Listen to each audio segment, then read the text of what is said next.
علیکہ یا سیدی یا رسول اللہ وعلی آلک و اصحابک یا سیدی یا حبیب اللہ۔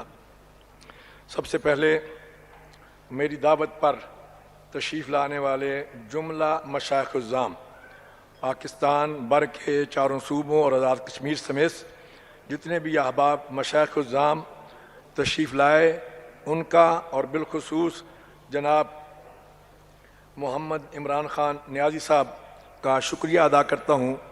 کہ انہوں نے ہماری دعوت کو قبول کیا اور آج کے اس عظیم الشان مشائخ کنونشن میں تشریف فرما ہوئے۔ حضرات گرامی قدر، آپ تقریباً 2:30 بجے سے تحریک پاکستان کے حوالے سے علماء کرام کے خطابات سماعت فرما رہے ہیں۔ تحریک پاکستان میں اس دور میں حضرت قبلہ عالم امیر ملت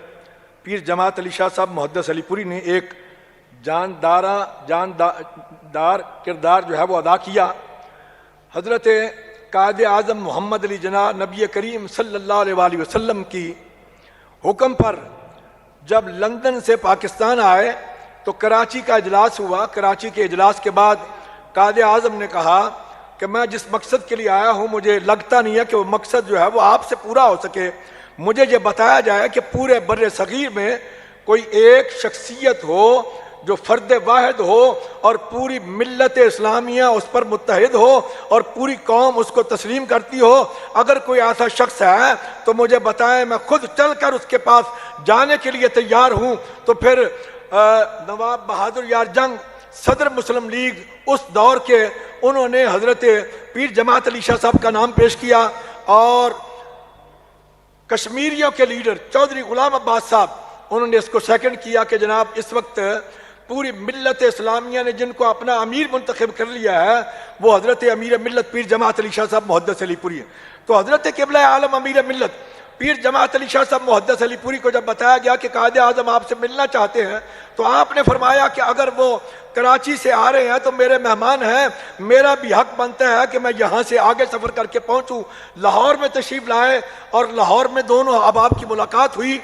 حضرت امیر ملت نے فرمایا کہ قائد اعظم جو کام تم کرنے جا رہے ہو وہ میرا کام تھا، پوری قوم نے مجھے اپنا امیر منتخب کیا۔ میں یہ سمجھتا ہوں میرا بوجھ تمہارے کاندھوں پر آن پڑا ہے، اس لیے میں اپنا فرض منصبی سمجھتا ہوں تمہاری مدد کرنا۔ اب تم آرام سے بیٹھو، میں پورے ملک کا دورہ کرتا ہوں۔ تو حضرت قبلہ عالم امیر ملت پیر جماعت علی شاہ صاحب نے پورے بر صغیر کا دورہ کیا اور قوم کو متحد کیا اور ان کو کہا کہ اس وقت اگر پاکستان بنانا ہے تو اس کے لیے ضروری ہے کہ تم قائد اعظم کے ساتھ ہو جاؤ، مسلم لیگ کے ساتھ ہو جاؤ۔ اور سب سے پہلے آپ نے نعرہ دیا کہ مسلم ہے تو مسلم لیگ میں آ۔ میں اس مسلم لیگ کی بات کر رہا ہوں، آج کی مسلم لیگ کی کسی کی بات نہیں کر رہا۔ اس مسلم لیگ میں حضرت قبلہ عالم نے سب سے پہلے جو جھنڈا ہے پاکستان کا، یہ وہاں آپ نے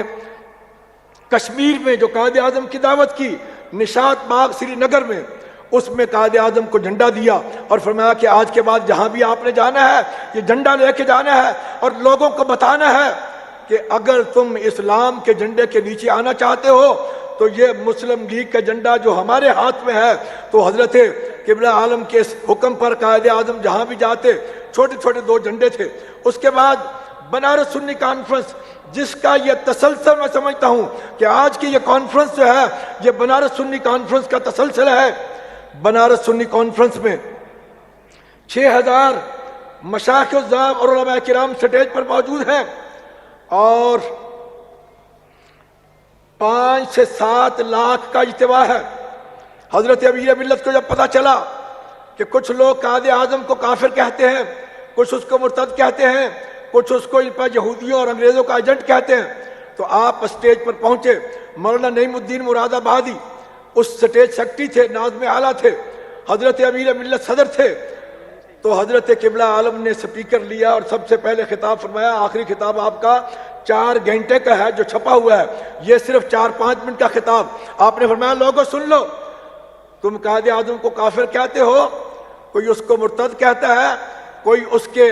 جو ہے وہ دین پر آواز اٹھاتا ہے۔ آپ نے فرمایا کہ تم قائد اعظم کو کافر کہتے ہو، میں اس کو اللہ کا ولی کہتا ہوں۔ اور آپ نے فرمایا کہ تم اپنی طرف سے کہتے ہو، میں اللہ کے قرآن سے کہتا ہوں۔ اور آپ نے آیت کریمہ پڑھی ان الذین آمنوا وعملوا الصالحات سیجعل لهم الرحمن ودا، وہ لوگ جو ایمان لائے، نیک اور اچھے عمل کیے، اللہ تعالیٰ ان کے دلوں میں لوگوں کی محبت ڈال دیتا ہے۔ آپ نے پورے مجمع سے مخاطب ہو کے فرمایا کہ ہے تم میں سے کوئی شخص ایسا جس کے لیے 9 کروڑ مسلمانوں کے دل میں ایسی محبت ہو جو قائد اعظم کے لیے ہے؟ تو سب نے ہاتھ کھڑے کر دیے، انہوں نے کہا کہ نہیں جناب۔ تو آپ نے فرمایا کہ میری بات دوسری بھی سن لو، ہمیں انگریز کے ساتھ ایک مقدمہ تھا، ہم نے اس مقدمے کے لیے قائد اعظم کو منتخب کیا، اس کو کوئی امام نہیں بنایا، اس کو کوئی لیڈر اپنا جناب نکاح خان نہیں مقرر کیا، اور اس سے ہم نے نمازیں نہیں پڑھانی، اس سے کوئی دین کے مسئلے نہیں پوچھنے، لیکن جس دشمن کے ساتھ ہمارا اس وقت مقابلہ ہے اس کے لیے قائد اعظم سے بہتر کوئی شخص نہیں ہے، اور میں نے قائد اعظم کو اپنا وکیل مقرر کیا ہے۔ اسی طرح میں یہ سمجھتا ہوں کہ آج کے دور میں، چونکہ وہ تحریک پاکستان کا دور تھا اور آج تکمیل پاکستان کا دور ہے، اور میں یہ سمجھتا ہوں آج تکمیل پاکستان کے لیے جناب محمد عمران خان نیازی جو کردار ادا کر رہے ہیں، اور انہوں نے ریاست مدینہ کا جو اعلان کیا، وہ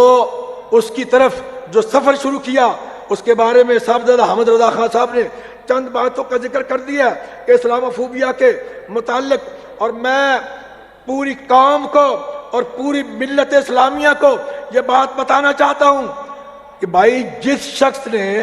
اقوام متحدہ میں پوری دنیا کے سامنے یہ بات ہمیں بتائی کہ نبی کریم صلی اللہ علیہ وآلہ وسلم ہمارے دلوں میں ہے اور ان کی محبت ہمارے دلوں میں موجود ہے، یورپ کو پتہ ہی نہیں ہے کہ جب تم حضور کی شان میں گستاخی کرتے ہو تو ہمیں کتنی تکلیف ہوتی ہے، تم اس شخص پر الزام لگاتے ہو، کچھ شرم اور حیا ہونی چاہیے۔ انشاءاللہ العزیز یہ میری بات آج نوٹ کر لیں، یہ وارثین منبر و محراب بیٹھے ہوئے ہیں، اور یہ وہی آستانوں کے اشخاص بیٹھے ہوئے ہیں جن کے آباء و اجداد نے تحریک پاکستان میں کردار ادا کیا۔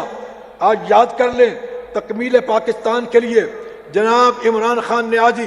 وہی کردار ادا کرنے جا رہے ہیں، اور انشاءاللہ العزیز میں نے خان صاحب کو 5 مہینے پہلے ایک خط دے دیا تھا کہ اللہ نے آپ کو چن لیا ہے اس مقصد کے لیے، اور وہ مقصد آپ سے ہی پورا ہونا ہے۔ دنیا بے شک جو مرضی کر لے، ادھر کا ادھر ہوتا رہے، لیکن آئندہ آنے والے وزیر اعظم عمران خان نیازی ہیں، اور ان سے اللہ نے جو کام لینے ہیں وہ ان سے ہی لینے ہیں انشاءاللہ العزیز۔ مجھے چونکہ موقع نہیں ملتا، میں ان کو لیٹر لکھ کے بھیجتے رہتا ہوں، کچھ پیغامات مدینہ منورہ سے ملتے رہتے ہیں جو میں پہنچانے کی کوشش کرتے رہتا ہوں۔ خان صاحب، یہ مشائخ الزام کا عظیم جمع غفیر پورے پاکستان سے یہ تشریف لائے ہوئے مشائخ الزام، ان کا آپ سے مطالبہ ہے اور دعائیں بھی آپ کے ساتھ ہیں کہ جب آپ دوبارہ وزیر اعظم منتخب ہو جائیں، اور انشاءاللہ العزیز منتخب ہوں گے اور پوری قوت اور طاقت کے ساتھ منتخب ہوں گے، پھر آپ کے راستے میں کوئی چیز رکاوٹ اور حائل نہیں ہوگی۔ ان کا یہ مطالبہ ہے کہ پاکستان کا مطلب کیا، لا الہ الا اللہ، دستور ریاست کیا، محمد الرسول اللہ۔ ان کا مطالبہ یہ ہے کہ یہ دستور ریاست جو ہے، نظام مصطفیٰ کا نفاذ جو ہے وہ لازمی ہے، اور اللہ نے شاید آپ سے وہ کام لینا ہے، اس لیے اللہ نے آپ کو دوبارہ منتخب کیا۔ اور جناب میں یہ بھی عرض کرنا چاہتا ہوں کہ اس وقت جو مختلف بل پاس ہو رہے ہیں، اور اس حکومت نے جو بل پاس کیا، ہم یہ اتنے بڑے حوص سے اس کی مکمل تردید کرتے ہیں، اور ان کو یہ بتانا چاہتے ہیں کہ تم اللہ کے غضب کو دعوت دے رہے ہو۔ اور قاضی خان صاحب سے یہ گزارش ہے کہ KPK اور پنجاب میں آپ کی حکومت ہے، اور آپ ان کو بھی کہیں کہ یہاں اپنے حکومت میں پارلیمنٹ میں یہ اس بل کے خلاف جو ہے وہ قراردادیں جو ہے وہ منظور کریں۔ اور میں یہ سمجھتا ہوں کہ اس وقت جو پنجاب کی حکومت نے ختم نبوت کے حوالے سے جو کردار پہلے بھی ادا کیا ہے اور اب بھی جو کردار ادا کیا جا رہا ہے، میں یہ سمجھتا ہوں کہ اس کے پیچھے خان صاحب کا ہاتھ ہے، اور خان صاحب کی وجہ سے آج ختم نبوت کے حوالے سے ان کی جو مساجد ہیں ان پر لکھ دیا گیا ہے۔ حضرات گرامی قدر، مشائخ الزام چونکہ پاکستان کی نظریاتی سرحدوں کی حفاظت مشائخ الزام کا حصہ ہے، اس کے وارث وہ ہیں، اور پاکستان کی ملکی سرحدوں کی حفاظت پاکستان کی مسلح فورسز جو ہیں وہ کر رہی ہیں، وہ ان کا حصہ ہے۔ اس لیے جناب ختم نبوت کے حوالے سے بھی جو خان صاحب کا کردار ہے وہ اظہر من الشمس ہے۔ اس لیے حضرات گرامی قدر، میں خان صاحب کو بار دیگر مبارکباد بھی پیش کرتا ہوں کہ جس طریقے سے انہوں نے پاکستان کا مقدمہ لڑا ہے، اور انشاءاللہ العزیز ان قریب وہ وقت آنے والا ہے کہ خان صاحب سے اللہ نے یہ کام لینا ہے۔ اللہ تعالیٰ میرا آپ کا حامی ناصر ہو۔ میں ایک مرتبہ پھر آپ تمام احباب، مشائخ الزام، علماء کرام اور بالخصوص خان صاحب اور ان کی جملہ ٹیم کا شکریہ ادا کرتا ہوں کہ جو ہماری دعوت پر تشریف لائے۔